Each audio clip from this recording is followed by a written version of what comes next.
A man was working when suddenly the hatch door malfunctioned, refusing to budge no matter what he did. Peering inside, he discovered that a shelf had jammed the door. The manager, thinking the man was slacking off, approached aggressively to check on him. The manager ordered Max to fix it or face termination. Max pleaded for mercy, but the manager dismissed his concerns and left him to deal with the problem alone. Desperate to keep his job, Max squeezed halfway into the space. When kicking the shelf with his feet didn't work, he reluctantly went all in. As he tried to move the shelf, disaster struck. The hatch door slammed shut automatically. With machinery now running, Max let out a scream of agony. Hearing the commotion, co-workers rushed over, trying to pry the door open. However, instead of helping to rescue Max, the manager pushed everyone aside, warning that opening the door would expose them to lethal radiation. Inside, Max endured unimaginable suffering. After what seemed like an eternity, the hatch was finally opened by a yellow robot. It grabbed Max by the collar and dragged him out of the facility.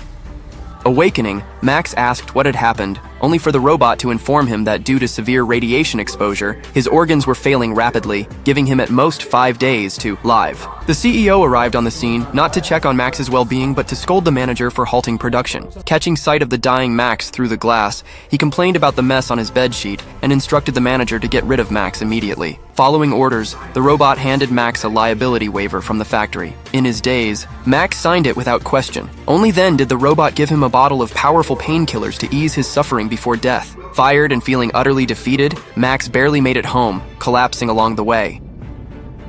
Luckily, a passing friend noticed and helped him back. Upon arriving home, Max began vomiting. His friend learned about Max's grim prognosis and, despite feeling devastated, encouraged him not to give up hope. The only way to survive was treatment on Elysium, but as a member of the underclass, reaching there seemed impossible. Yet Max insisted he had a plan. Determined to survive, Max decided to undergo surgery to integrate mechanical limbs into his body. This decision offered him a slim chance at life, reflecting his desperate bid against time and fate.